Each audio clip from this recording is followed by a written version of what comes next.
military history and surplus firearms fan. Today we have a great and exciting treat for you to take a look at.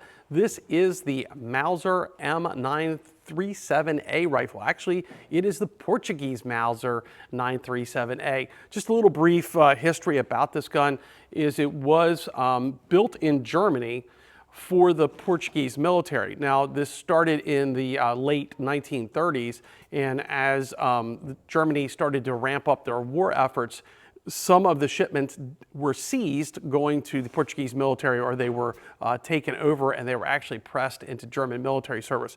We don't know whether this specific rifle was ever used in military service, but it definitely has a lot of interesting German markings on it. We're going to show you a little bit about that today, but it is based on the K98 Mauser. Not really a whole lot of differences if you compare this side by side with the K98. One of the main things that you definitely will see is the front sight on the gun has a very robust, I'm going to call them rabbit ear style sight assembly, where the K98 had a hoop. Looks a little bit more delicate. I happen to like this Portuguese design a little bit better. Otherwise than that, pretty much everything is very close to being identical. Standard Mauser action, you know, same stock, same length and everything else. These guns are definitely loaded with a lot of markings. It's crazy how many markings that the Germans put on everything, and that's part of the great thing about collecting guns and learning a lot about them. But there's markings on the stock.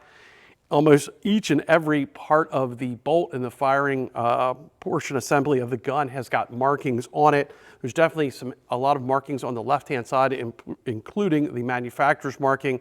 One of the big prized pieces on this is the Portuguese crest on the top, so you definitely want to check that out in the pictures.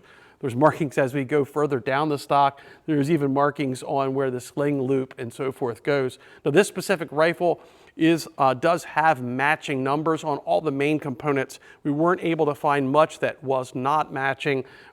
It looked like the cleaning rod did not have any numbers or wasn't matching, and the bayonet that you see here, which is definitely a beautiful addition to this, was not matching to the gun. We did not strip down the internals of the gun or take the stock off and look there, but apparently all of those were marked at some point during the construction. But just wanted to give you a quick overview of this cool and rare Portuguese Mauser variant of the K98 made in Germany. Thanks for stopping by. If you have any questions, comments, or you have anything else that you'd like to say, drop them in the line below the video or hit us up on social media. Thanks.